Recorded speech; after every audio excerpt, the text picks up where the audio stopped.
순종하심으로 우리의 신앙을 고백하겠습니다. 나는 전능하신 아버지 하나님, 천지의 창조주를 믿습니다. 나는 그의 유일하신 아들 우리 주 예수 그리스도를 믿습니다.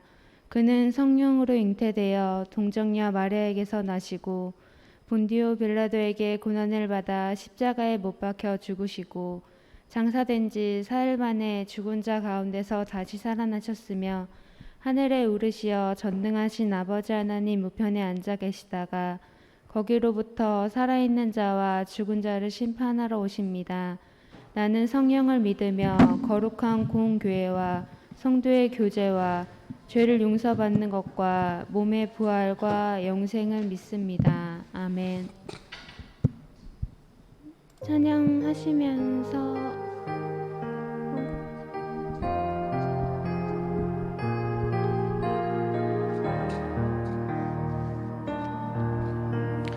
평화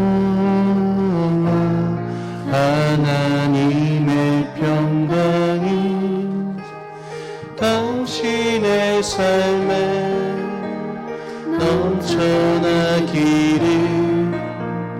평화 하나님의 평강이 당신의 삶에 가득하기를 축복합니다.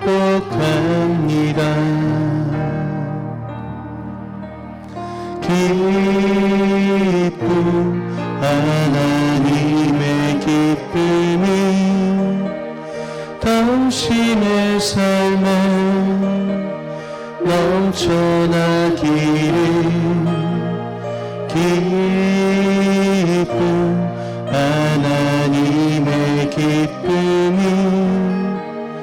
당신의 삶에 가득하기를 축복합니다.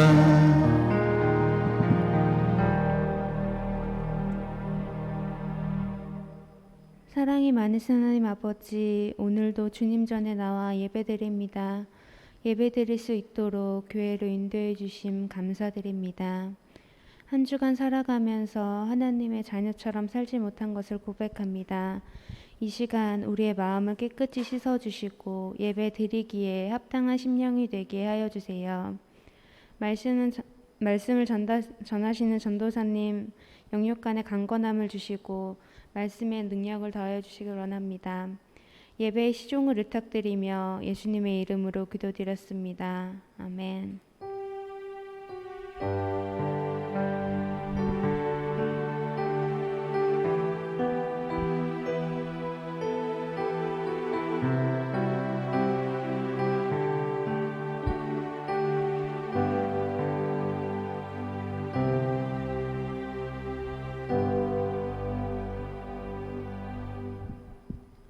오늘 말씀 에베소서 2장 1절에서 8절입니다. 신약성경 311쪽 에베소서 2장 1절에서 8절 함께 합독하시겠습니다.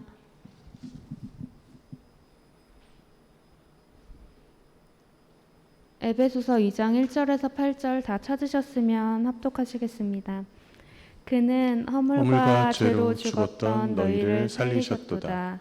그때 너희는 그 가운데서 행하여 이 세상 풍조를 따르고 공중의 권세 잡은 자를 따랐으니 곧 지금의 불순종의 아들들 가운데서 역사하는 영이라. 전에는 우리도 다 그 가운데서 우리의 육체의 욕심을 따라 지내며 육체와 마음에 원하는 것을 하여 다른 이들과 같이 본질상 진노의 자녀이었더니 긍휼이 풍성하신 하나님이 우리를 사랑하신 그 큰 사랑을 인하여 허물로 죽은 우리를 그리스도와 함께 살리셨고 너희는 은혜로 구원을 받은 것이라. 또 함께 일으키사 그리스도 예수 안에서 함께 하늘에 앉히시니 이는 그리스도 예수 안에서 우리에게 자비하심으로써 그 은혜의 지극히 풍성함을 오는 여러 세대에 나타내려 하심이라. 너희는 그 은혜에 의하여 믿음으로 말미암아 구원을 받았으니 이것은 너희에게서 난 것이 아니요 하나님의 선물이라. 선물이라. 아멘. 죄란 말씀으로 한주일 전도사님 말씀 전해주시겠습니다.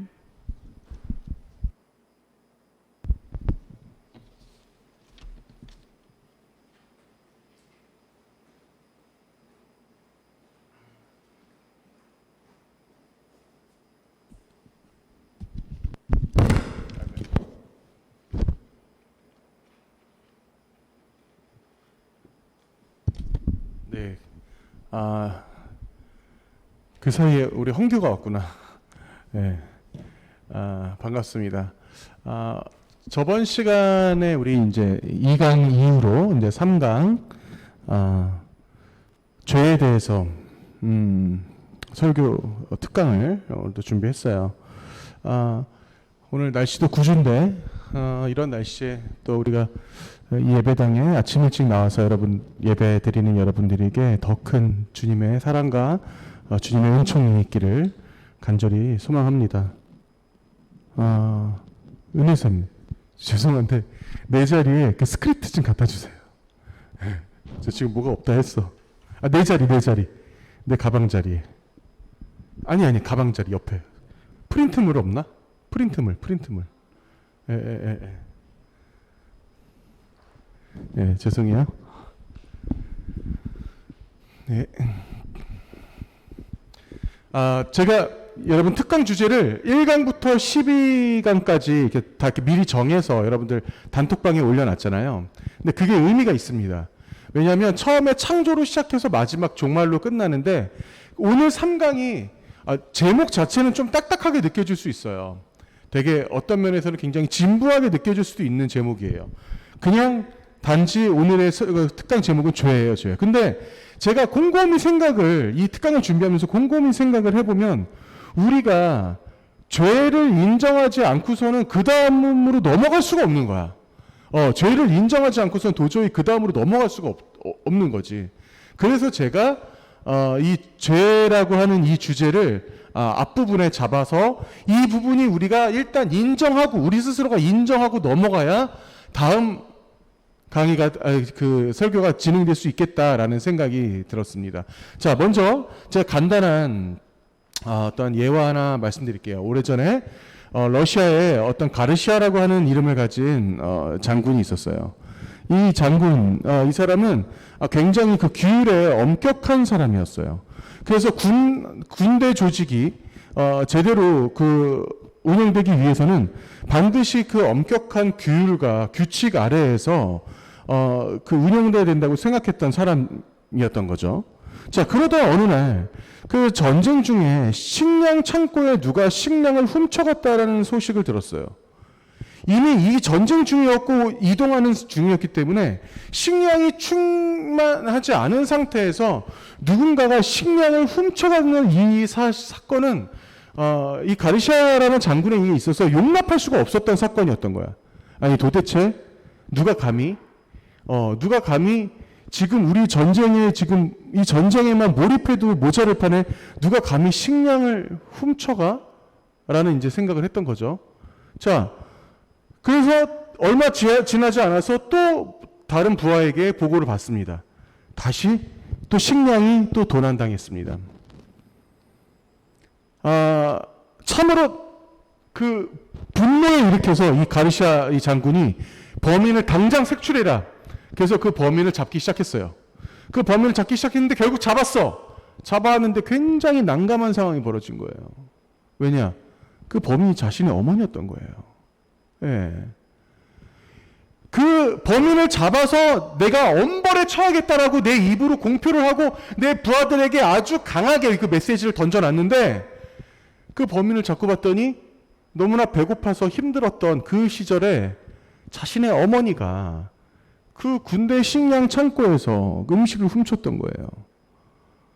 여러분들이 가르시아라면 어떻게 했을까요? 이 상황을 어떻게 헤쳐나갔을까? 그것은 조금 이따가 말씀드리겠습니다. 그것은 조금 이따가 말씀드리고 우리가 죄라고 하는 것에 대해서 한 번쯤은 생각해 볼 필요가 있어요. 모르겠어요. 여러분들 20대 나이에 여러분들 죄라는 것에 대해서 생각해 본 적이 있나? 근데 생각해 본 적이 없다면 지금이라도 한번 생각을 해봤으면 좋겠어요. 여러분, 이 죄라는 것은 헬라어로 하마르티아라고 합니다. 헬라어로 하마르티아라고 이제 얘기를 하는데, 이 하마르티아라는 게 무슨 뜻이냐면 관역을 벗어나다라는 뜻이에요. 관역을 벗어나다. 우리 얼마 전에 여러분 올림픽 끝났잖아, 그죠? 올림픽 때 우리나라 양궁 선수는 여러분, 제가 초등학교 3학년 때 우리나라에서 올림픽을 했을 때 그때부터도 너무 잘했거든. 우리나라 양궁은 정말. 예. 그때 당시에도 우리나라는 금메달을 진짜 올리고 했었었는데, 이 관역을 벗어나다라는 게 바로 이 죄라는 뜻이에요. 그럼 조금 더 우리가 좀 편하게 생각을 한다면, 여러분, 제가 오늘 그 주보 뒤에 그림을 이걸로 가져왔어, 이걸로. 그죠? 주보 뒤에 그림 가져왔어요. 여기도 지금 써있죠? 죄, 관역을 벗어남. 이렇게 써있잖아? 이게 지금 헬라어로, 하마르티아라는 이 의미는 어떤 의미냐면, 관역을 벗어나다라는 거야. 그럼 여러분, 보세요. 이 관역이 가까우면 가까울수록 우리가 어떻게 돼? 훨씬 더 정확하게 맞출 수 있는 확률이 높아지겠죠. 그죠? 여기서 말하는 관역은 뭐예요? 바로 이 만화 그림처럼 여기서 말하는 이 관역 자체가 바로 주님을 얘기하는 겁니다. 이 관역 자체가 바로 예수님을 의미하는 거예요. 예수님과 우리가 가까이 하면 가까이 할수록 그 관역에서 벗어날 일이 없어져요. 벗어날 일이 없어진다는 것을 이 하마르티아라고 하는 이 그리스어로 기가 막히게 참 사실 이 죄라는 의미를 표현한 것 같아요. 최근에 어떤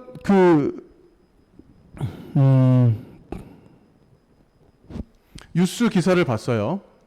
잠깐 이건 넘어가고, 여러분 이 기사 봤나요? 강호순에 대한 뉴스 기사 혹시 여러분 봤어요? 최근에 이 사람이 어떤 일을 했냐면 여러분 누군지 아시죠? 강호순, 그죠? 대충 설명하자면 10명의 부녀자들을 죽였어요.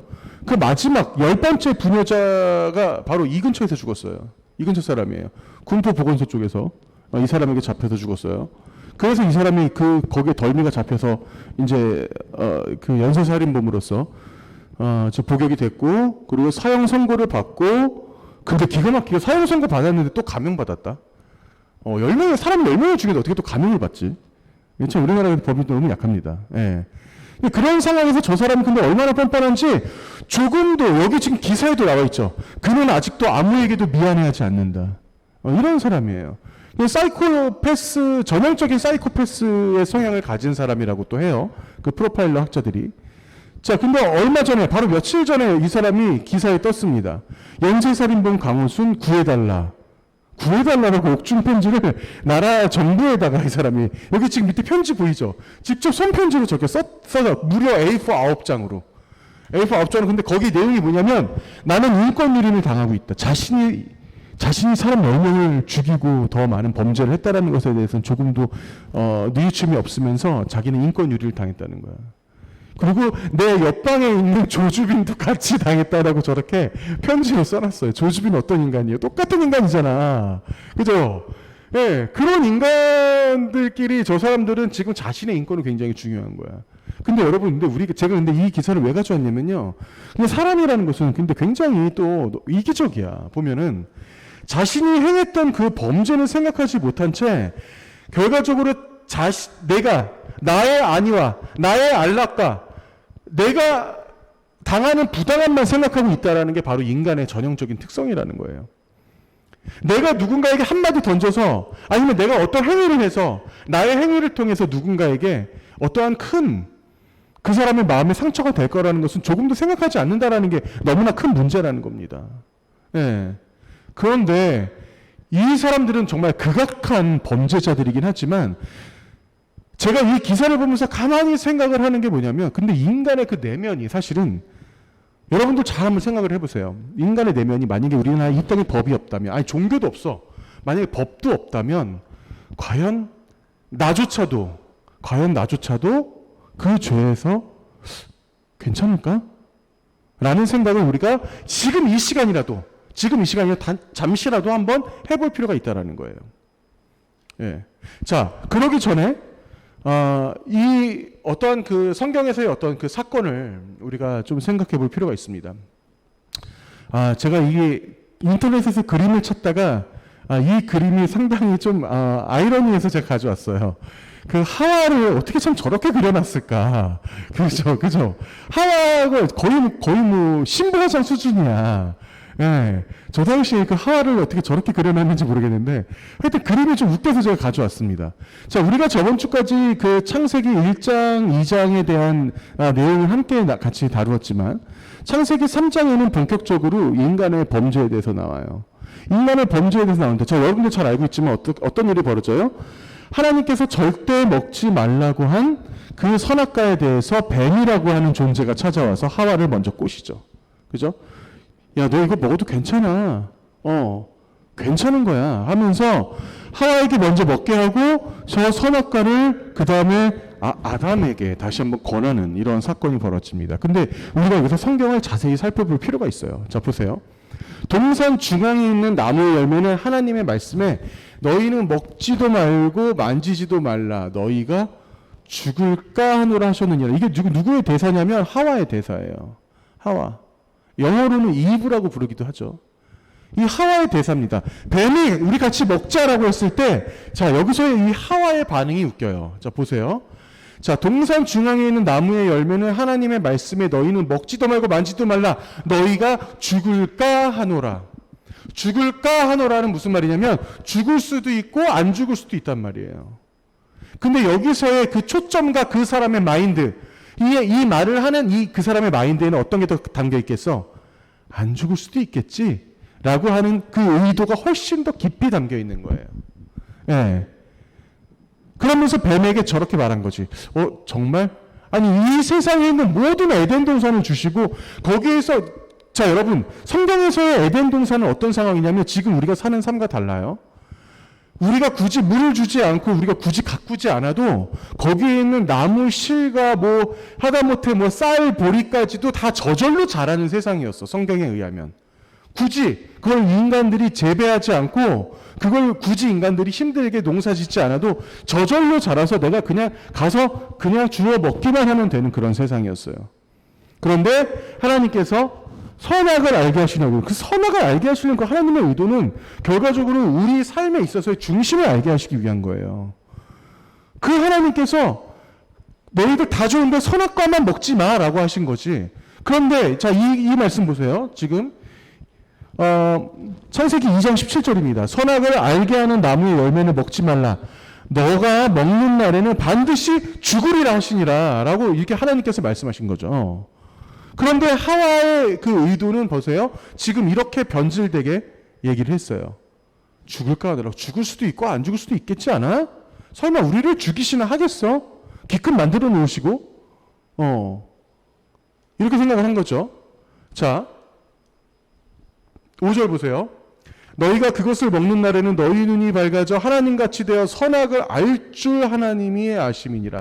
자, 여기서 선악이 도대체 뭔데? 자, 여기서 이 뱀도 이거를 지금 또 강조하고 있어요. 여러분 보세요. 너희가 선악과를 먹으면 너희가 선악에 대해서 몰랐지? 그런데 선악을 너희가 알게 돼. 라고 지금 강조하는 거예요. 여기서 여러분 선악이라는 건 무엇이냐면요. 결과적으로 지금 여러분들 똑같아요. 여러분들이 사는 어떠한 여러분들이 지금 살아가는 여러분들의 삶의 기준이 되는 거야. 삶의 기준. 제가 성경을 뭐라고 그랬어요? 성경이 영어로 바이블이지만 바이블 이전에 성경의 원어로는 캐논이었어. 캐논의 뜻이 뭐라고 그랬어요? 캐논의 뜻이 바로 우리가 쓰는 이 자라는 의미를 갖고 있어요. 우리의 기준이 된다라는 것이죠. 그래서 지금 뱀이 꼬시는 게 그거야. 너희 지금 똥 좀 가리지 못하지? 너희들 지금 이제 막 이 땅에서 지금 살아가는데 뭘 알겠어? 근데 너희들이 선악과를 먹으면 하나님처럼 될 거야 라고 지금 꼬시고 있는 거예요. 근데 하나님처럼 되는 그 첫 번째 조건이 뭐야? 바로 선악을 알게 한다는 거지. 여러분 제가 지금 이걸 강조하는 이유가 뭔지 알아요?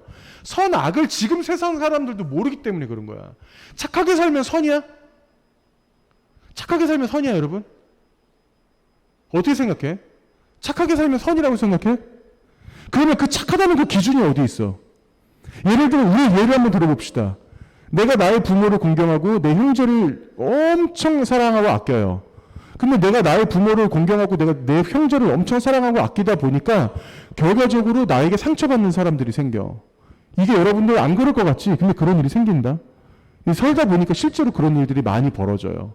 예, 나의 부모를 아끼다 보니까 남의 부모를 등한시 여기게 되는 거야. 나의 형제를 아끼다 보니까 다른 형제들을 등한시하게 되는 거지. 예를 들어서 버스에 탔는데 우리 부모님이 지금 다리가 아파서 못 앉아 있어. 그래서 여기 내 앞에 나이 많은 노인네가 앉아 있는데 잡아 끌어내서 내 부모를 앉힌다고 생각을 해봐. 그럼 내 부모한테는 선인데 그 사람한테도 선이야? 도대체 선악의 기준이 어디 있는 거야? 선악의 기준은 여러분 어디 있어요? 선악의 기준은요. 그래서 여러분 우리가 그래서 이 성경이라는 이 책이 정말 전 세계에 이르러서 베스트셀러가 될 수밖에 없는 이유가 있어요. 여러분 제가 이 성경이라는 책은 여러분 전 세계에서 지금도 최고의 베스트셀러입니다. 지금 이 시간에도 전 세계적으로 계속 팔리는 가장 많이 팔리는 책인 거예요. 이 성경이. 예. 10년 전에 딱 한 번 1등을 놓쳤지. 왜 놓쳤는 줄 알아? 해리포터한테 놓쳤어. 해리포터한테 한 번 놓쳤고 그 이후에는 지금까지도 계속 이 성경을 우리가 계속 볼 수밖에 없는 이유가 그런 겁니다. 자, 좋아. 그렇다면 이 죄에 대해서 제가 설명을 하면서 그렇다면 인간이 자기 자신을 완전히 통제할 수 있을까? 라는 질문을 우리 스스로에게 한번 던져봅시다. 내가 나를 완전히 통제할 수 있어요, 여러분? 완전히 통제할 수 있을까? 솔직히 저도 때로는 되게 힘들 때가 있어요. 제가 요즘에 힘들 때가 뭐냐면 저는 진짜 이거 여러분들 똑같은 고민일 거야. 제가 집에 가서 잠깐이라도 좀 짬이 나면 바로 핸드폰을 꺼내요. 바로 핸드폰을 꺼내고 인터넷 중독이야. 저도 사실은. 그리고 계속 인터넷 기사를 보죠. 제가 인터넷 기사를 보는 것은 참 중독적이에요. 어쩔 때 보면은. 그냥 굳이 필요 없이도 정말 너무나 습관적으로 인터넷 기사를 보면서 이 스마트폰을 꺼낼 때가 있어요. 정말 이 인간은 여러분 어쩌면 이렇게 자기 스스로를 통제하기 이렇게 힘들까라는 생각이. 여러분 근데 자기 스스로를 완벽하게 통제할 수 있다면 사실 우리는 전교 1등과 전교 꼴등을 가릴 이유가 없을 거야. 완전히 통제할 수 있으면 다 전교 1등 되겠지. 그죠? 자, 뱀이 여자에게 이르되 너희가 결코 죽지 아니하리라. 자, 뱀이 이렇게 꼬십니다. 이 뱀이란 존재는 여러분 우리가 소위 성경에서 얘기하는 사탄이라는 존재예요. 어떤 영적인 존재이지만 이 영적인 존재가 이때 당시에 에덴 동산 시절에 하나의 뱀으로 둔갑해서 나와서 인간을 꼬시고 있는 거죠. 뱀이 여자에게 이르되 너희가 결코 죽지 아니라 하면서 이 여자가 완전히 자기 스스로를 통제할 수 없게끔 만든 주요 장본인이 되었다는 거예요. 제가 이 설교를 준비하면서 문득 제가 학교 다닐 때 여러분 저는 사실 여러분들 지금 어떤 성향들을 갖고 있는지 모르겠지만 여러분 이것도 사실 일제의 잔재이긴 해요. 우리나라가 지금 문과 이과를 지금 없애고 있는 중이거든요. 문이과가 지금 완전 통합되는 상황이에요. 그래서 지금 뭐 예를 들어서 수학 잘하면서 영어 못하리라는 법 없잖아. 영어 잘하면서 수학 못하라는 법 없잖아. 물론 다 못할 수도 있겠지만. 그런데 그런 상황이 우리가 그런 문과 이과가 사실 일제의 잔재이긴 하지만 저는 개인적으로 전형적인 정말 저는 뼛속까지 저는 문과였거든요. 제가 학교 다닐 때 그래서 저는 국어 영어 과목을 굉장히 좋아했었습니다. 그중에 제가 이 말씀 오늘 설교를 준비하면서 여러분 보이지 않겠지만 이게 지금 연세대에 있는 윤동주 10이에요. 윤동주의 10인데 여기에 윤동주의 시가 하나가 생각이 나더라고. 윤동주 여러분 너무나 잘 알고 있는 윤동주의 서시 죽는 날까지 하늘을 우러러 한 점 부끄러움이 없기를 입새에 이는 바람에도 나는 괴로워했다. 별을 노래하는 마음으로 모든 죽어가는 것을 사랑해야지. 그리고 나한테 주어진 길을 걸어가야겠다. 오늘 밤에도 별이 바람에 스치운다.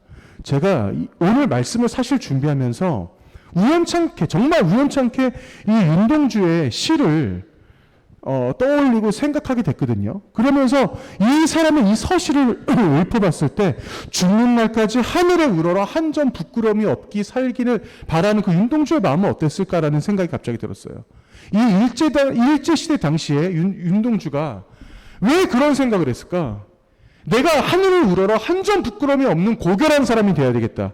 내 마음만은 정말 정결한 사람이 되어야 되겠다. 왜 이런 생각을 갑자기 윤동주가 그런 생각을 왜 했을까라는 생각을 제가 하면서 윤동주의 일생에 대해서 인터넷을 찾아봤어요. 저도 몰랐어. 처음 알았어 이번에. 자, 인터넷에 이 사람이 어떻게 나왔, 결국 인터넷 뒤져봤네. 그죠? 자, 이 사람이 인터넷에 어떻게 나오냐면, 이 사람이 1917년 12월 30일 날 태어났어요. 자, 그래서 윤동주가 1920년대에 함경도에 만주로 이사를 했는데, 다시 서울 쪽으로 와서 명동 쪽에서 살았는데, 이 사람이 평양의 숭실중학교로 편입해서 중학교를 다니다가, 여러분 중요한 거 중학생이에요. 윤동주가 중학생을 다니던 중에 신사참배를 거부했어. 그래서 자퇴를 합니다, 학교를. 자, 도저히 다닐 수가 없었어요. 신사참배를 거부하는 바람에 도저히 학교를 다닐 수가 없었어요. 자, 여러분 생각을 해보세요. 중학생이라면 많아야 16살이야. 많아야 16살인데 16살 나이에 신사참배를 거부했어. 왜 그랬을까? 굳이. 여러분 생각을 해봐. 우리가 상식적으로 생각을 해봐요. 여러분 한 반에서 그때 당시 지금 여러분과 똑같아. 요즘 지금 여러분들의 어떤 삶을 저도 똑같았지만 보더라도 제가 학교 다닐 때 여러분 마이클 조던이라고 하는 너무 옛날 얘기한다. 근데 어쩔 수 없어. 제가 학교 다닐 때 마이클 조던이라고 하는 정말 100년에 한 번 나올까 말까 아주 유명한 농구 선수가 있었어요. 우리 남자친구들 농구 좋아하나 모르겠는데 그 선수가 얼마나 인기가 많았는지 그때 당시 마이클 조던이 신는 농구화 그 농구화가 그때 당시 10만 원이 넘었는데 다들 그거 어떻게든 신고 다니려고 그 유행이 그냥 쫙 퍼졌어. 자, 그러더니 최근에 여러분들도 어떤 그런 그 삶의 안에서도 마찬가지, 학교에서. 너희들도 마찬가지잖아. 여러분들과 학교에서 뭔가 유행이 퍼지면 다 그것을 따라가고 같이 다 똑같은 다 검정 패딩이 입고, 나는 검정 패딩이 처음에 교복인 줄 알았어. 자, 이제 그렇게 다 같이 이렇게 막 옷을 입고 다니고 맞춰 다니고, 막 여자애들 같은 경우도 어떤 화장법도 비슷하고 똑같은 틴트 바르고 그 색깔 아니면 뭔가 이상한 것 같고, 맞아. 어떤 그런 삶 가운데 있단 말이야. 자, 그런데 윤동주 같은 경우는 남들 다 창씨 개명하고 남들 다 신사참배하는데 혼자 안 하겠다고 했단 말이야. 너는 뭐가 잘나서 안 했을까? 분명 옆에 있는 친구들도 이상하게 생각을 했겠지. 예. 근데 그때 당시 그러면서 과감하게 학교까지 자퇴를 해버려. 그러면서 다른 학교에 들어갑니다. 자, 다른 학교에 들어가서 결과적으로 이 친구는 공부를 열심히 잘했어요. 그래서 연세대학교에 들어가요. 그때 당시는 연세대학교가 연세대학교가 아니라 연희전문학교였어요. 연희전문학교는 여러분, 연희전문학교는 선교사가 세운 언더우드 선교사가 세운 학교예요. 예. 그리고 그 가까이에 있는 바로 연세대 바로 앞에 있는 이화여대 똑같습니다. 예. 그때 이화학당이라고 불렀죠. 다 역시 선교사님들이 다 세운 학교였어요. 예. 이 친구가 거기에 들어가서 연세대에 들어가서 어떤 일을 했는지 아세요? 4년 내내? 왜 연세대 안에도 교회가 있었을 텐데 굳이 이화여대까지 갔는지는 모르겠지만 이화여대 안에 있는 교회가 있었어요. 그 교회 이름이 그 교회 이름이 있었는데 협성교회. 그 이화여대 안에 자신은 연세대 다니면서 이화여대 안에 있는 협성교회에서 주일학교 교사를 했다는 사실이야. 난 그 사실을 이번에 처음 알았어. 그러면서 대학교 4학년 때 이 서시라고 하는 유명한 시를 짓고 그 대학교 4학년 졸업 때 십자가라고 하는 이 시를 짓습니다. 제가 중학교 2학년 때 이 시를 외우고 다녔어요. 이 시가 너무 좋아서. 자, 잠깐만 제가 읽어드릴게요. 쫓아오던 햇빛인데 지금 교회당 꼭대기 십자가에 걸렸습니다. 천탑이 저렇게 높은데 어떻게 올라갈 수 있을까요? 조금만 넘어가다가 괴로웠던 사나이 행복한 예수 그리스도에게처럼 십자가가 허락된다면 모가지를 들이우고 꽃처럼 피어나는 피를 어두워가는 하늘 밑에 조용히 흘리겠습니다. 저는 중학교 2학년 때 이 시를 읽을 때 왜 이 사람이 이런 시를 썼는지 그때는 이해하지 못했어요. 근데 저도 나이를 먹고 제가 신학을 공부하면서 이 사람의 그 깊숙한 곳에는 예수 그리스도의 십자가 같은 예수 그리스도의 그 아주 그 절연한 그 의지만큼 그분의 그 의지에 따라서 그분의 그 진리에 따라서 살겠다라고 하는 그 굳은 의지가 이 사람 안에 있었던 거야. 그래서 신사참배를 안 했던 거예요. 예. 이 윤동주라는 사람은 선악의 기준이 완벽했던 사람이었던 거야. 제가 그래서 이 사람의 시를 읽으면서 얼마나 감동했는지 몰라요. 이 마지막 부분에 보세요. 모가지를 들이우고 꽃처럼 피어나는 피를 어두워가는 하늘 밑에 조용히 흘리겠다. 너희들이 나를 죽이더라도 나는 내 신념을 굴복하지 않겠다. 우리는 명확한 윤동주는 독립운동가로 알고 있죠. 하지만 그 이면에 이 사람은 독립운동가 이전에 이 사람은 명확한 그리스도인이었던 거예요. 내가 절대 주님 안에서 신사참배하지 않겠다. 내가 주님 외에는 다른 신에게 기도하지 않겠다. 절하지 않겠다라는 절연한 의지가 있었다라는 거야. 예. 우리가 여러분들 최소한의 이러한 기본적인 내 안에 나만의 기준이 있어야 되는 거야. 나를 지킬 수 있는 기준이 있어야지, 그래야지 우리가 살아갈 수 있는 거예요. 결국 이 사람이 연세대에서 다시 또 그 교환학생으로 일본 공부도 참 잘했어. 일본 교토대에 들어갑니다. 일본의 교토대에 들어가서 또 공부를 해요. 거기서 동급생들이랑 정말 사이좋게 지내요. 그리고 졸업을 할 때 거기서 동급생들이 노래를 한 곡 불러달라고 해요. 일본이에요. 중요한 건 장소가 일본 교토대예요. 노래를 불러달라고 하니까 거기서 당당하게 아리랑을 불러요. 일본 한가운데서. 네. 대단한 사람이에요. 참 운동준한 사람. 저는 참 이번에 설교를 준비하면서 참 다시 한번 참 감동했어요. 제가 그 청와대 뒤에 그 부암동이라고 하는 그 지역이 있어요. 제가 엄청 사랑하는 동네예요. 정말 너무너무 좋아하는 동네인데 거기 카페 에스프레소라고 굉장히 유명한 카페가 있거든요. 진짜 우리나라 5손가락 안에 드는 카페예요. 그 카페 바로 앞에 윤동주 문학관이 있어요. 제가 거기를 참 많이 다녔으면서도 이 사실을 몰랐어. 나중에 기회가 된다면 카페 에스프레소 여러분들 꼭 데려가고 싶습니다. 너무나 아름다운 카페예요. 네. 그건 그렇고, 자, 이 시를 보면서 예수님의 말씀하신 그 죄는 굉장히 직설적이에요.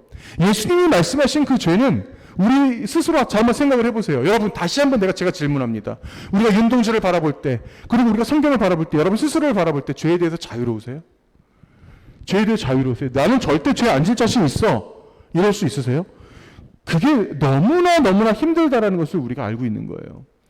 자, 이 말씀 보시면 에베소서 2장 3절 말씀 보시면 전에는 우리도 다 그 가운데서 우리 육체의 욕심을 따라 지내며 육체의 마음에 원하는 것을 하여 우리 마음대로 했다라는 거지. 다른 이들과 같이 본질상 진노의 자녀이었더니 우리는 여러분 진노의 자녀래. 여러분 화 얼마나 많이 내니? 화 많이 냈지. 그지? 예. 제가 은혜쌤 계신데 미안해요. 제가 은혜쌤한테 제가 그 전에도 그런 얘기 했었어요. 그래서 은혜쌤 보면은 어쩜 성격이 이렇게 참 최근에 보기 드문 성격이에요. 그랬더니 은혜쌤이 저 집에서는 달라요. 조용히 그렇게 저 집에서는 달라요. 이렇게 말씀하시더라고. 근데 그 똑같은 얘기를 우리 조생님도 하셨어. 집에서는 다르다고. 근데 우리 본질적인 우리의 모습이 사실 여러분들이 아는 모습이 있잖아. 여러분들만 알잖아. 그죠? 여러분들만 알잖아. 우리 소영이도 마찬가지고 건욱이 마찬가지고 헌기도 마찬가지야. 여러분들 스스로만 나에 대해서 진짜 잘 아는 나만의 본연의 모습이 있잖아. 그지? 우리 선생님들도 마찬가지고. 정말로 때로는 하나님 지금 나 좀 안 봤으면 좋겠다라고 생각이 들 정도의, 때로는 나 스스로가 얼마나, 나 스스로의 내 생각 자체가 얼마나 악해질지 모르는 그런 순간들이 얼마나 많은지 몰라요. 저는 여러분, 제가 여러분들에게도 언젠가 말했지만 저는 고등학교 2학년 때부터 설교를 했어요. 주일학교 아이들 앉혀놓고 설교. 왜냐면 너무 자꾸 어려운 교육이기 때문에. 그리고 그러니까 대학을 가자마자 중고등학교 제가 이제 전담 설교를 하기 시작해서 군대 갔는데 또 설교를 시키는 거야. 군대 가서도 2년 동안 또 설교하고 제대하기 전날까지 설교를 했어. 군대 제대하고 나서도 또 설교를 했어. 그런데 하나님이 날 그렇게 쓰시는데 어느 순간 제가 어떤 생각이 들었냐면 제발 나 같은 이 교회에서 일하는 전도사 목사들에게 성직자라는 말 좀 안 붙였으면 좋겠는 거야. 그리고 지금 붙이지 않는 게 맞긴 맞아요. 왠지 알아요? 이 성직자라고 이름을 붙이기에는 이 교회에서 일하는 저 같은 사람들도 얼마나 많은 그 죄악 가운데 이 안에서 시달리는지 몰라요. 얼마나 많은 죄악 가운데 시달리는지 몰라. 네. 나도 똑같은 죄인인데 무슨 말도 안 되게 성직자야. 여러분 이탈리아 바티칸에 있는 신부들이 다 고결하고 그 사람들이 정말 그 결혼도 안 하고 평생 그렇게 살지만 그 사람들이 엄청 순결하고 그런 사람인 줄 아세요? 절대 아니에요. 완벽한 죄인이에요. 완벽한 죄인입니다. 네. 그것을 남들보다 조금 더 드러내지 않고 회개하면서 살 뿐인 거예요. 여러분, 제가 이 설교를 준비하다 보니까 시간이 진짜 빨리 가는구나. 죄는 항상 달콤합니다. 여자가 그 나무를 본즉 먹음직도 하고 보암직도 하고, 지금 3장 6절 말씀이에요. 창세기. 지혜롭게 할 만큼 탐스럽기도 한 나무인지라. 성경에 나오죠. 이 창세기에 나오는 이 앞부분의 내용이 어쩜 이렇게 우리 인생을 전부 다 대별하는지 몰라. 자, 그 선악과가 너무나 탐스럽지. 여러분, 죄 자체가 원래 달콤해요. 여러분, 죄를 짓기는 엄청 쉬워요. 제일 우리가 많이 짓는 죄 중에 하나가 첫 번째 언어의 타락이에요. 여러분, 조그만 아이들도 욕을 배우잖아. 평생 배워. 조그만 아이들도 언어로서 욕을 배우면 그걸 정말 평생 써먹어, 그 욕을. 어쩜 그런지 모르겠어. 자, 그 다음에 인간이 또 쉽게 타락하는 것 중에 하나가 바로 물질의 타락과 물질의 중독입니다. 돈이 없으면 안 될 것 같지? 돈이 없으면 정말 죽을 것 같은 거야. 특히 돈을 벌어본 사람들은 더해. 그래, 나는 어차피 내 수중에, 내 주머니에 10만 원 이상 들어와 본 적이 없으니까 뭐 나는 그렇지. 뭐 이런 사람도 있을 수 있겠지만, 정말 매달 1,000만 원씩 쓰던 사람이 갑자기 쫄딱 망해서 한 달에 정말 뭐 100만 원만 주머니에 들어와도 견디지를 못하는 거예요. 여러분, 한 달에 100만 원도 어때? 여러분 입장에서 생각을 해봐. 넉넉히 쓰죠. 한 달에 100만 원도. 너무 넉넉하지, 그지? 저도 마찬가지예요. 너무 넉넉하게 써요. 한 달에 100만 원이면. 한 달에 100만 원 써본 적도 거의 없다. 지금 생각해보니까. 그런데 이 돈이라는 게 여러분 얼마나 무서운 중독이냐면 정말 한 달에 1,000만 원씩 썼던 사람들은 100만 원 주면 정말 자살하려고 그래요. 근데 실제로 돈 때문에 자살하는 사람도 어마어마하게 많죠. 그죠? 그리고 진짜 무서운 우리의 죄성의 타락은 바로 성적인 타락이에요. 여러분들 성적인 타락 안 할 것 같지? 근데 우리 이미 머릿속으로는 다 하고 있다. 예. 특히 남자들은 더 사실 이 부분에 있어서는 자유롭지가 못한 거야. 우리가 머릿속으로는 더 우리는 상상을 하고 있는 거예요. 예수님이 말했죠. 너희가 머리로, 너희가 마음으로 간음할지라도 진짜 간음한 죄를 지었다라고 얘기를 하시는 거예요. 예수님의 기준에서 이 죄의 기준은 상당히 명확해요. 그 상당히 적나라합니다. 그리고 우리의 본질적인 죄의 생각 자체를 완전히 뒤바꿔 주시는 게 바로 그게 바로 예수님의 그 특징이세요. 그렇기 때문에 우리가 생각하는 이 죄 자체도 달라져야 되는 거예요. 보세요. 연예인들 마약, 성범죄, 음주운전, 도박, 전과자, 방송 출연 금지에 대해서 78%의 사람 이상의 사람들이 사회적으로 이 사람들은 방송 출연을 금지해야 된다라고 얘기를 합니다. 이게 사실 아이러니한 게 뭐냐면 여러분 마약, 성범죄, 음주운전, 도박, 전과자. 자, 마약, 성범죄, 음주운전, 도박, 전과자들이 일반인에게 더 많을까, 연예인에게 더 많을까? 확률적으로 얘기하는 거예요. 몇 명이 아니라 확률적으로 얘기하는 겁니다. 여러분, 연예인들에게 결코 더 많다고 볼 수 없어요, 여러분. 일반인들에게도 훨씬 더 높은 우리가 그 비율을 볼 수 있을 거예요. 왜? 드러나지 않아서 그렇지, 매스컴에 안 나와서 그렇지. 그런데도 불구하고 우리들은 타인에게 대해서는 도덕적인 기준이 굉장히 높은 거야. 78%에 넘는 사람들이 저들은 절대 방송 출연하면 안 됩니다라고 딱 선을 거버려. 물론 일리는 있어요. 완전히 거버리는 거죠. 그리고 여러분 잘 아시겠지만 이렇게 빅뱅의 승민이 그리고 고영욱 뭐 이런 사람들 다 어떠한 성적인 범죄에 연루된 사람들이죠. 그리고 어제 기사에서 봤어요. 이 에이미라는 이 사람은 지금 마약을 3번째로 손을 대서 지금 어제 또 잡혀 들어갔더라고. 처음에 뭐 졸피덴, 프로포폴도 모자라서 엊그저께 걸린 거는 히로인. 예, 필로폰. 근데 또 손을 대서, 어쩜 이럴까? 어쩜 거기서 헤어나지 못할까? 예. 이게 제가 비단 연예인들을 제가 지금 기준을 두긴 했지만 이 사람들이 이 죄에서 이렇게 쉽게 헤어나지 못하고 나오는 것은 실제로 자기신들에게 있어서의 그 죄라는 것은 너무나 그 죄의 기준 자체가 우리랑 다르기 때문인 거예요. 제가 그래서 처음부터 말씀드렸잖아. 윤동주가 왜 그렇게 살았을까? 자신의 죄의 그 기준의 자체에 대해서 그 사람은 예수 그리스도의 그 기준을 갖고 있었기 때문인 거예요. 자, 그리고 또 하나 너무나 안타까운 사건이죠. 지금 여러분 너무나 잘 알고 있겠지만 아프가니스탄에 얼마 전에 사건이 일어났었죠. 네, 카불 공항의 폭탄 테러 IS. 제가 전에도 그렇게 설명했던 이 IS. 이번에 폭탄 테러도 역시 똑같이 자살 테러였어요. 처음에 70명이 죽었다, 90명이 죽었다 하더니 지금 150명 이상이 결국 사망자가 나왔습니다. 저들에게서 저 이슬람교의 그 어떤 그 기준을 갖고 있는 저들에게서 그 자살 테러. 너희가 자살을 해서 너희 목숨을 바쳐서 저들의 그 경전에 나와 있죠. 너희가 알라신을 향해서 알라신을 위해서 너희들이 목숨을 바친다면 나중에 너희들이 하늘에 갔을 때 뭐 70명의 아내를 가지고 금은보화를 가질 수 있다라고 하는 이 말도 안 되는 이 그들의 경전을 통해서 그들이 저 수십 명의 수백 명의 수천 명의 사람들을 죽여나가고 있다라는 거예요. 여러분, 지금 아프가니스탄의 문제는 단지 정치적인 문제가 아니에요. 단지 어떤 이데올로기의 문제가 아닙니다. 전형적인 사실 아브라함 시대 때부터의 전형적인 종교적인 문제가 그 안에 깊숙이 박혀져 있는 거예요. 여러분. 예. 아브라함이 자녀를 낳고 싶어 했어요. 아브라함이 자녀를 낳고 싶어 했는데 자녀를 낳지 못하자 자신 아내의 몸종인 여자와 같이 동침을 해서 자손을 낳습니다. 그 자녀가 누구야? 바로 이스마엘이에요. 그 이스마엘의 자손이 누구야? 바로 지금의 이라크, 이란, 아프가니스탄 이쪽 지역의 사람들, 그 사람들은 지금도 이스마엘을 섬깁니다. 예. 그들과 이스라엘이 완전히 핏줄이 다르기 때문에 이스라엘의 아주 핵심이 되고 있는 이스라엘 핵심의 유럽 사회와 미국 사회가 그들에게 있어서 눈에 가시는 거예요. 이게 엄청난 사건이에요. 결과적으로 3,000년이 지난 지금까지도 이렇게 지금 싸우고 있잖아. 그런데 제가 다시 말씀드리지만 그들과 우리가 차라리 같은 모세의 오경을 보고 있어요, 여러분.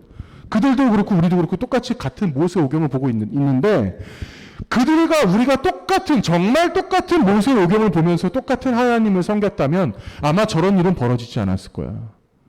그런데 저들과 우리의 죄의 기준이 너무나 다르다라는 거죠. 그렇다면 마지막으로 제가 정리를 하면서 인간은 왜 이리 죄에 약할까? 인간은 왜 이리 죄에 약할까? 우리는 이것들에 대해서 잠시 생각해 볼 필요가 있습니다.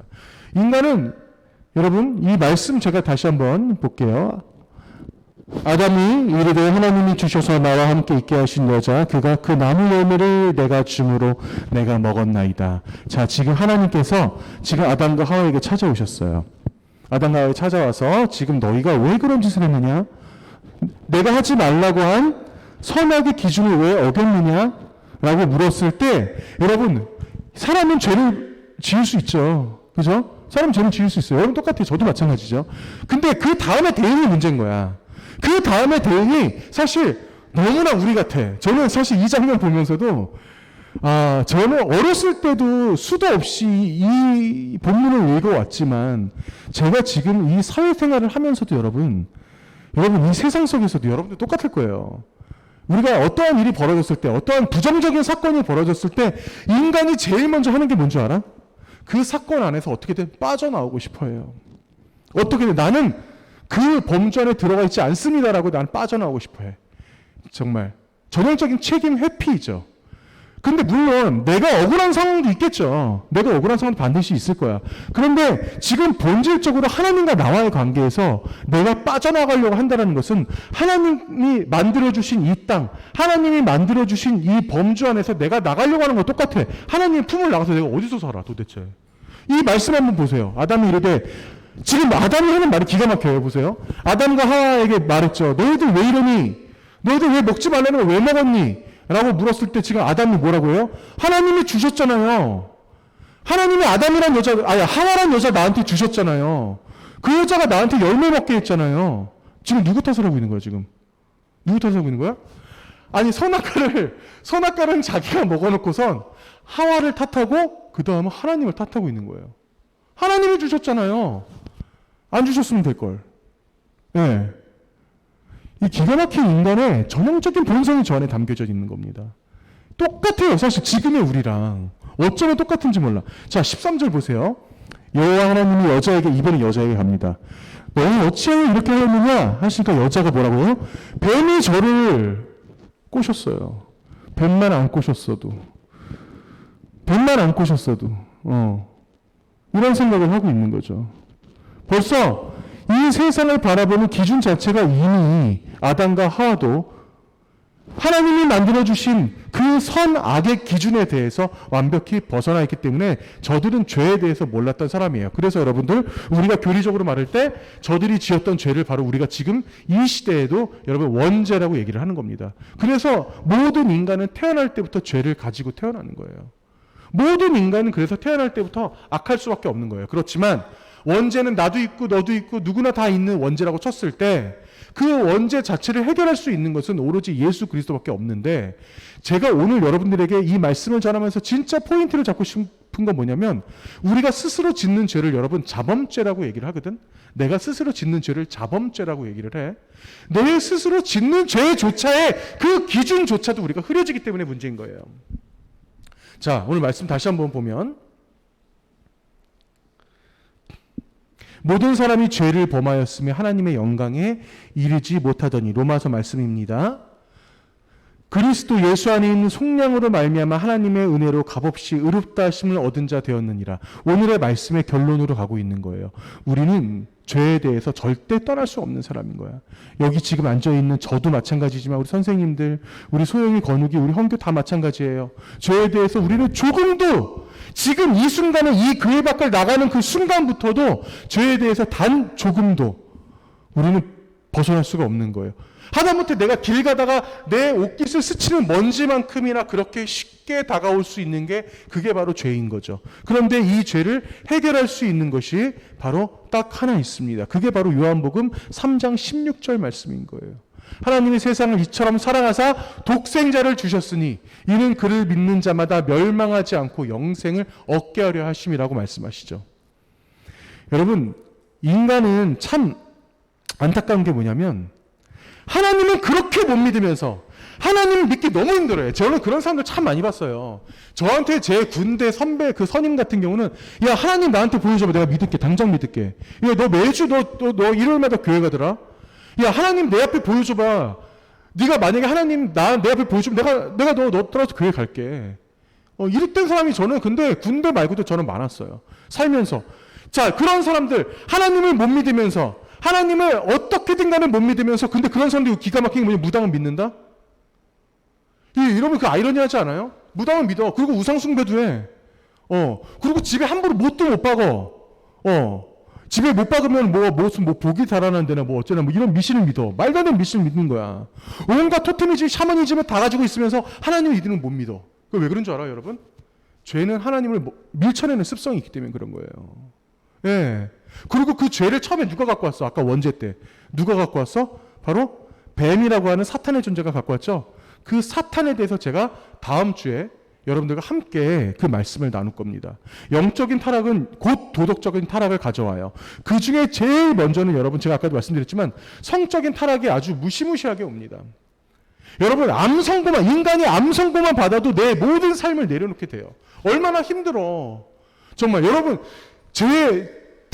얼마 전에 제가 말씀드렸지만 제 대학 동기가 겨우 40대 초반인데 폐암 3개에 걸렸다고 얼마 전에 연락이 왔어요. 얼마나 제가 마음이 아프고 그 친구를 위해서 얼마나 제가 기도했는지 몰라요. 정말 모든 삶이 정말 무너져 내리는 듯한 정말 그런 기분일 거예요. 그런데 우리가 내 몸에 암이 들어왔다고 해도 그렇게 무서운데 죄에 대해서 여러분 얼마나 고민을 해봤어요.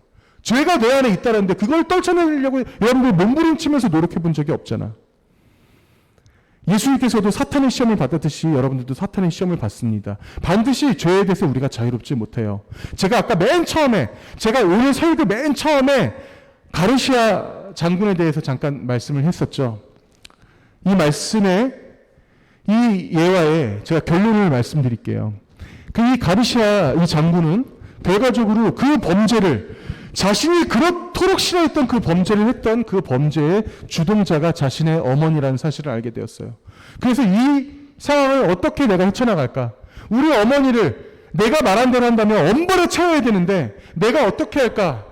고민을 하다가 결국 자신의 부하들에게 말을 합니다. 나를 잡아다가 감옥에 쳐넣어라. 내가 어머니 대신 내가 말한 처형을 받겠다. 라고 하면서 이 사람이 그 수백 대에 해당하는 그 태형을 자신이 직접 어머니 대신 맞습니다. 예, 이게 바로 예수 그리스도의 사랑이에요. 여러분들의 죄는, 여러분들의 범죄는 절대 여러분들 스스로 용서받을 수 없어요. 우리에게 있어서 오로지 예수 그리스도의 보혈만이 여러분들을 변화시켜 줄 수 있을 것입니다. 말씀 마무리하면서 다음 주에 제가 다시 말씀드리지만 이 죄의 근원을 가져왔던 사탄과 문화에 대해서 다음 주는 여러분 좀 더 재밌는 시간이 될 거예요. 예, 막 제가 음악도 많이 들려드리고 여러 가지 어떠한 그런 작품들도 가져올 겁니다. 함께하는 시간 가지면서 오늘 찬양하시겠습니다. 빛을 들고 세상으로.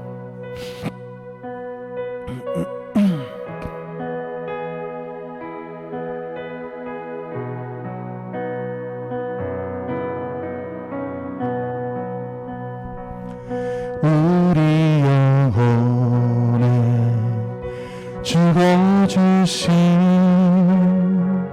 꺼지지 않는 빛이 있네. 오직 주님께 우리 드릴 때 그 빛이 밝혀 주시리라. 이제 일어나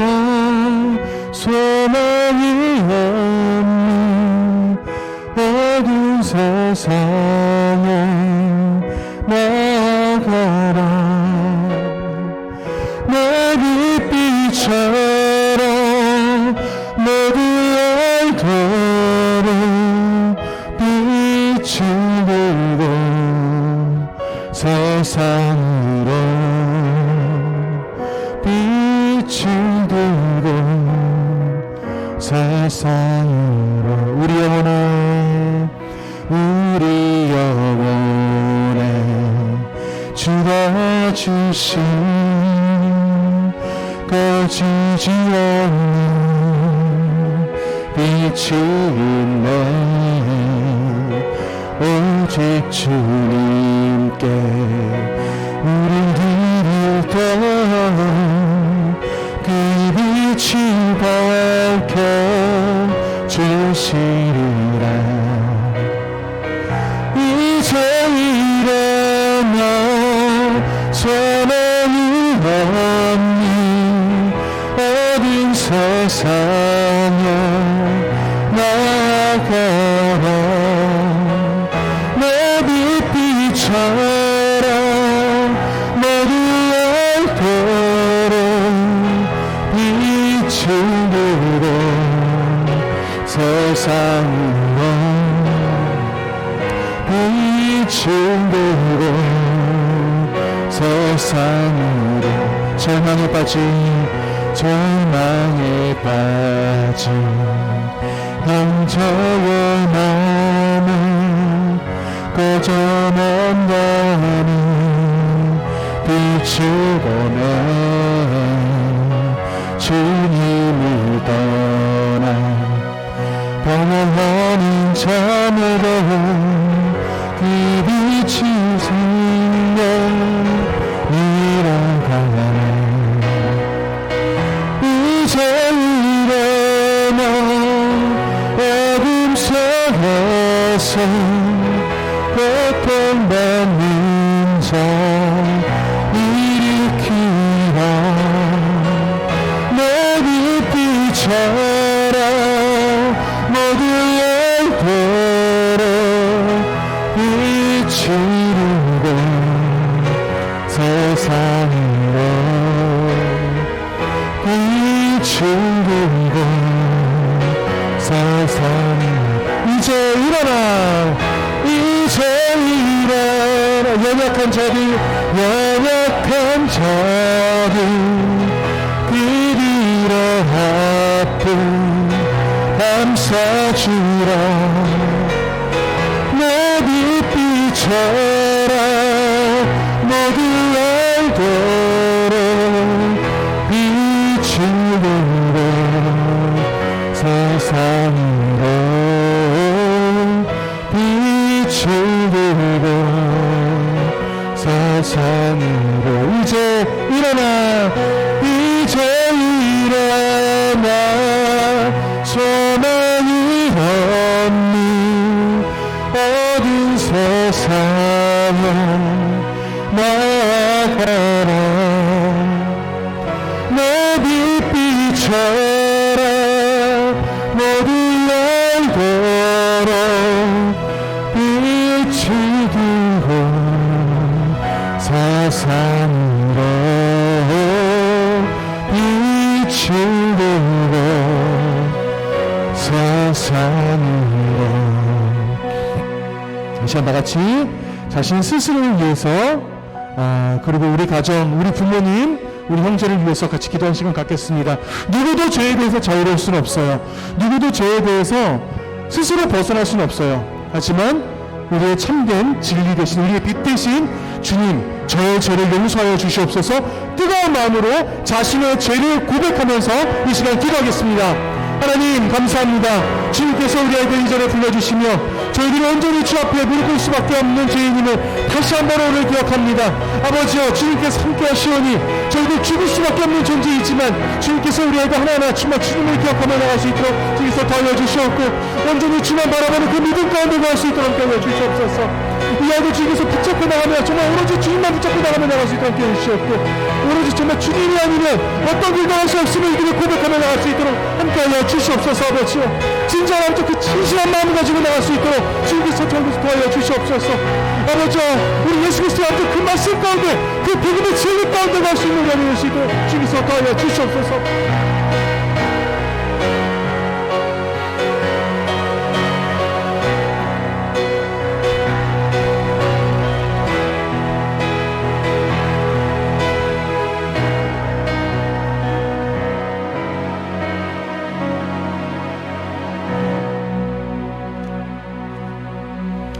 하나님 감사합니다. 저희들이 얼마나 연약한 존재인지 때로는 저희들 스스로도 자각하지 못할 때가 있습니다. 저희들이 저희들 스스로에게 죄를 범죄하며 저희 가족에게, 저희 형제들에게, 저희 친구들에게, 저희 주변의 이웃들에게, 또한 저희들이 주님이 보이지 않을 거라고 생각하는, 남들 눈에 보이지 않을 거라고 생각하는 보이지 않는 범죄까지도 너무나 많은 죄를 짓고 살 때가 많이 있습니다. 우리 아이들 하나하나 주님께서 깊숙이 알고 계시오니 눈에 보이지 않는 이들 또한 기억하지 못하는 그 죄들까지도 주님께서 다 용서하여 주시옵소서. 주님의 보혈로서 깨끗이 우리 아이들 씻겨주시며 이 아이들의 어떤 삶의 기준이 지금보다 더욱더 주님의 기준으로 바뀌며 살아가는 우리 아이들 될 수 있도록 더하여 주시옵소서. 저희들의 삶이 때로는 너무나 힘들고 너무나 아버지와 강팍하고 너무나 이 세상을 살아가는데 주님 아니면 정말 살아가지 못할 때도 너무나 많이 있습니다. 그럴 때마다 무릎 꿇고 주님을 붙잡는 우리 아이들 될 수 있도록 이 아이들의 강건한 신앙 주님께서 붙잡아 주시옵소서. 언제나 부족하지만 이전에 세워주신 주님께서 저에게 이 말씀 전해주시는 이 말씀 가운데 더욱더 주님께서 주님의 메시지 가운데 더욱더 주님께 하는 힘과 능력을 주시옵고 오로지 이 아이들이 이 세상 속에 나가서도 빛과 소금 역할을 다하며 살아가는 우리 아이들 될 수 있도록 더하여 주시옵소서. 예수님의 이름으로 기도합니다. 아멘. 다 같이 한 목소리로 주기도문 하시겠습니다. 하늘에 계신 우리 아버지, 아버지의 이름을 거룩하게 하시며 아버지의 나라가 오게 하시며 아버지의 뜻이 하늘에서와 같이 땅에서도 이루어지게 하소서. 오늘 우리에게 일용할 양식을 주시고 우리가 우리에게 잘못한 사람을 용서하여 준 것 같이 우리 죄를 용서하여 주시고 우리를 시험에 빠지지 않게 하시고 악에서 구하소서. 나라와 권능과 영광이 영원히 아버지의 것입니다. 아멘.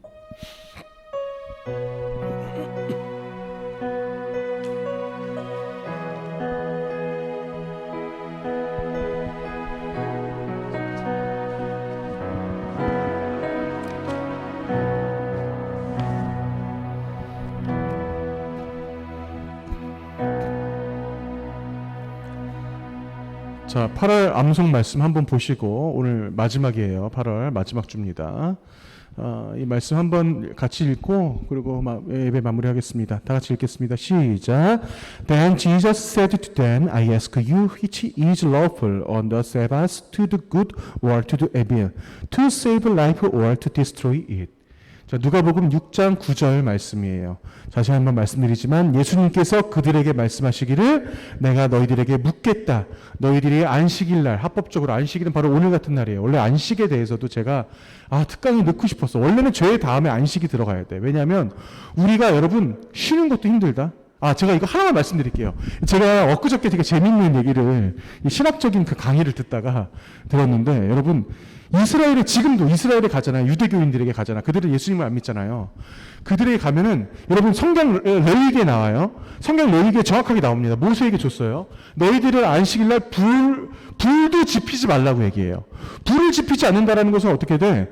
안식일날 음식도 못 먹는다는 얘기야. 그래서 그들은 어떻게 하냐면 전날 미리 음식을 다 해놔. 다 해놓고 그리고 오늘 같은 주일날 전날 해놓은 음식을 그냥 찬 음식을 먹는다고. 그런데 재밌는 게 여러분 이스라엘에 실제로 가잖아. 그러면 유대인들이 어떻게 사냐면 안식일날 아무것도 못 하잖아. 실제로 글씨도 못 써요. 근데 예를 들어서 병원의 의사 같은 경우는 옆에다가 대필자를 갖다 놓고 쓰게 한대. 안식일날 어떻게든 일은 하는 거야. 그게 무슨 안식일이야? 더 기가 막힌 건 뭔지 알아요? 유대교가 아닌 유대교를 믿지 않는 옆집 사람이 있다면 안식일날 부른대. 아침에 그 사람을 우리 집 가스레인지 좀 켜달라고. 그게 무슨 안식일이야. 그죠? 그런 식의 안식일을 아주 형식적인 안식일을 지키고 있는 거예요. 그것에 대해서 이미 2000년 전에 지금 오늘 말씀 보세요. 예수님께서 저렇게 비판하고 있는 거죠. 안식일 도대체 뭐가 중요하냐? 선을 행하는 것이 중요하냐? 악을 행하는 것이 중요하냐? 생명을 구하는 것이 중요하냐? 생명을 없애는 것이 중요하냐? 본질적인 것을 진리를 깨달아라라는 얘기죠. 여러분들에게 더욱더 주님의 말씀 가운데 거할 수 있는 또 그런 한 주가 될 수 있길 소망합니다. 자, 뒤에 가셔서 여러분 간식 받고 오늘 하루 마무리할 수 있도록 하겠습니다.